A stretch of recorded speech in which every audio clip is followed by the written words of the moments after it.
আমি আশা করি এই ভিডিওটা সবাই দেখবে। এই ভিডিওটা কোনো গল্প না, ঘটে যাওয়া একটি বাস্তব কাহিনী।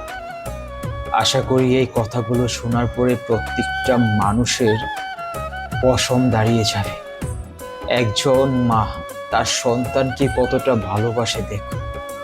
একই সাথে চলতাম, আমার বন্ধু খুব গরিব ছিল, আমি ছিলাম মোটামুটি মধ্যবিত্ত ফ্যামিলির সন্তান। কিন্তু আমার বন্ধু অনেক গরিব ছিল। তার বাবা ছিল দিনমজুর, ঠিক মতন 3 বেলা খেতেই পারছে না। তার মা বাবার অনেক বড় ইচ্ছে ছিল, আমার সন্তানকে অনেক বড় করব, মানুষের মতন মানুষ করব। বাবারে, আমরা যেমন এখন কষ্ট করতেছি, তুই এমন কষ্ট করবে না। আমরা বেঁচে থাকতে সেই সফলটা দেখতে চাই। প্রত্যেকটা মা বাবার ইচ্ছে থাকে সন্তানকে ভালো রাখার জন্য। প্রত্যেকটা মা বাবার ইচ্ছে থাকে সন্তানকে মানুষের মতন মানুষ করার জন্য, কিন্তু সবার ভাগ্যে সেটা হয় না।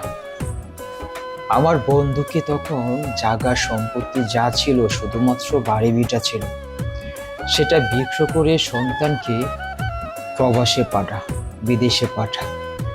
তখন একটা দালালের মাধ্যমে সেই দালাল এমন একটা খারাপ জায়গায় দিয়েছে তাকে, 24 ঘন্টার ভিতরে 23 ঘন্টায় নির্যাতন করে, দিন রাত 24 ঘন্টা তাকে অনেক অত্যাচার করে, গায়ে হাত তোলে।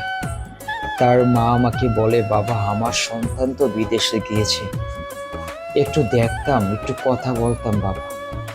আমি যখনই সেই ফোনটা তার মাকে দিতাম, সে এত সুন্দর করে, এত ভালোভাবে, এত বুঝিয়ে কথা বলতো, তার মা এত খুশি হতো। কিন্তু আমি একটা ব্যক্তি জানতাম যে আমার বন্ধু কতটা কষ্ট করছে, দিন রাত না খেয়ে কত পরিশ্রম করছে। যখনই ওকে মারে, সে আমাকে বলে যে বন্ধু, আমার ইচ্ছা করে এখানে মরে যেতে, কিন্তু আমি আমার মার দিকে তাকিয়ে আমি সেটা করি না। আমি যখন আমার বন্ধুর সাথে ফোনে কথা বলা অবস্থায় ছিলাম, তখনও মারধর করত। আমার বন্ধু চিল্লা পাল্লা করে বলতো যে ভাই আমাকে মারবেন না, আমার মা যদি শুনতে আমার মা খুব কষ্ট পাবে। আরে আমারে কোনোদিন জীবনে কোনোদিন গায়ে হাত তুলে দেখি নাই, আমার মা কোনোদিন আমাকে বকাও দেয় নাই, আমার মা আমাকে অনেক ভালোবাসছে, আর আমি যেন ভালো থাকি এই জন্য আমাকে বিদেশে পাঠিয়েছে। আমি নিঃস্ব ভাই, আমাকে আর মারবেন না।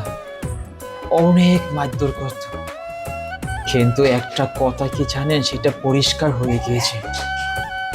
আমরা যখন ফ্যামিলি, আত্মীয়, রক্তের সম্পর্ক সবাইকে ছেড়ে যখন আমরা বিদেশের মাটিতে যাই না, সবাইকে ভালো রাখার জন্য আমরা অনেক পরিশ্রম করি, অনেক কষ্ট করি, সেটা আমরা কাউকে বুঝতে দেই না। আজকের এই ভিডিওটা সবাই শেয়ার করে দেয়, শেয়ার করে প্রত্যেকটা ফ্যামিলির কাছে ছড়িয়ে দেন যে প্রবাসে যারা থাকে তারা কতটা কষ্ট করে, তারা কতটা ত্যাগ স্বীকার করে। একমাত্র প্রবাসের মানুষরাই সবচেয়ে বেশি কষ্ট, ত্যাগ, পরিশ্রম করে, সেটা হয়তো বা আমরা পারবো না, এটাই বাস্তব।